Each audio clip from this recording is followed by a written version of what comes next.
Assalamualaikum anak-anak hebat kelas 6 yang saat ini masih pembelajaran jarak jauh.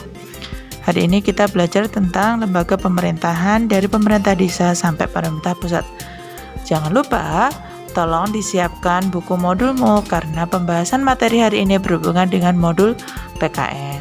Disimak ya teman-teman. Lembaga pemerintahan. Hari ini kita belajar tentang pemerintahan yang ada di wilayah desa sampai dengan pemerintahan pusat. Nah, desa adalah wilayah yang ditempati oleh sejumlah penduduk yang merupakan organisasi pemerintahan terendah. Pada desa itu adanya RT, kemudian RW yang semuanya dipilih oleh rakyat. Nah, di kelurahan, di daerah perkotaan disebut kelurahan. Kelurahan terdiri atas beberapa kampung. Kemudian, pemerintah desa itu terdiri dari dua macam. Ada yang disebut kepala desa dan pamong desa. Kepala desa adalah kepala pemerintah desa yang dipilih langsung oleh penduduk daerah tersebut, yang memegang jabatan selama 6 tahun dan bertanggung jawab atas pembangunan dan kemasyarakatan. Pamong desa terdiri atas sekdes atau sekretaris desa yang bertugas di bidang administrasi.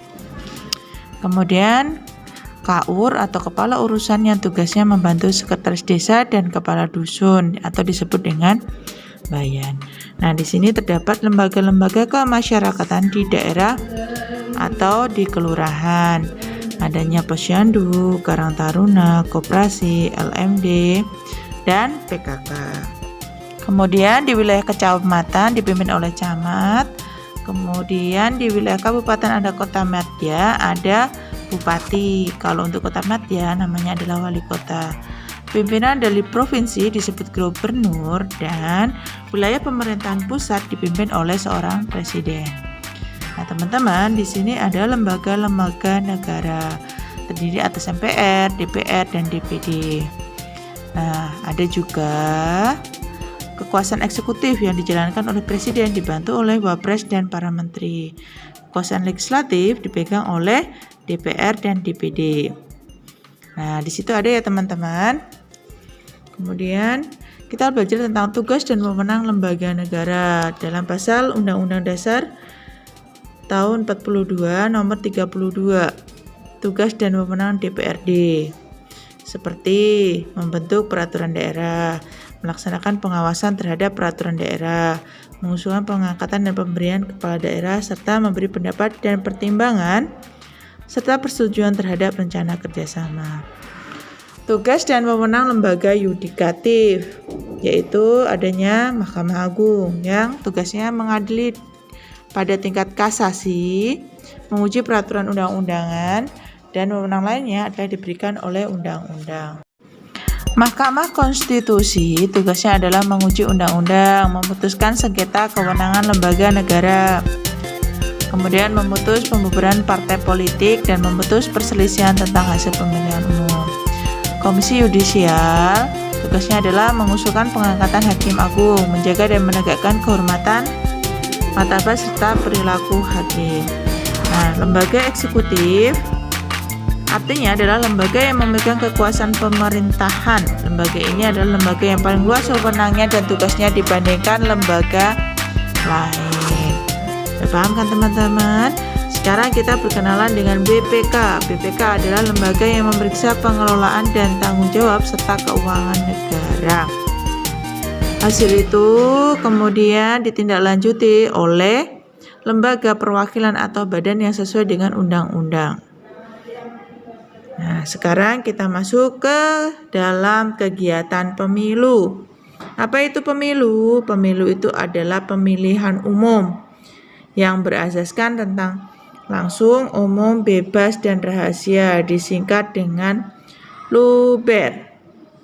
Artinya masyarakat dapat memilih secara langsung.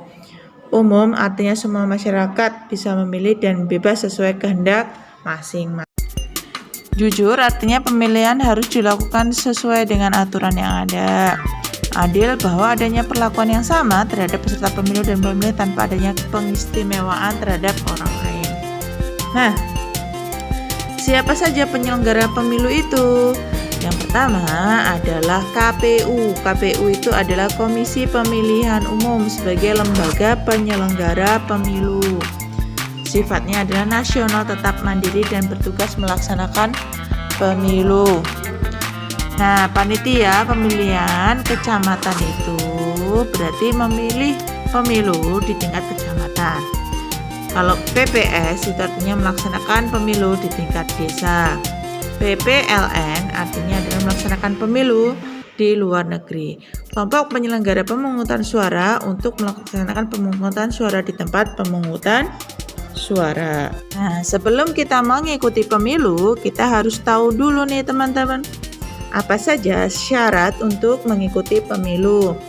Yang pertama, kita tercatat sebagai warga negara Indonesia dan dibuktikan dengan KTP. Dan sudah berusia 17 tahun atau sudah menikah. Jadi kalau umurnya 15 tahun tapi sudah menikah, maka boleh mengikuti pemilu.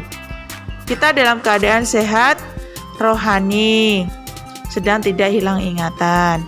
Kemudian tidak sedang dicabut haknya dan tercatat sebagai pemilih. Nah teman-teman, demikian pembelajaran yang ada di sekolah hari ini. Semoga ilmunya dapat bermanfaat dan teman-teman dapat mulai mengerjakan latihan soal di belakang. Untuk pertemuan berikutnya nanti akan ada pembahasan soal dengan Ibu. Terima kasih waktunya hari ini. Sehat selalu ya, Nak. Assalamualaikum.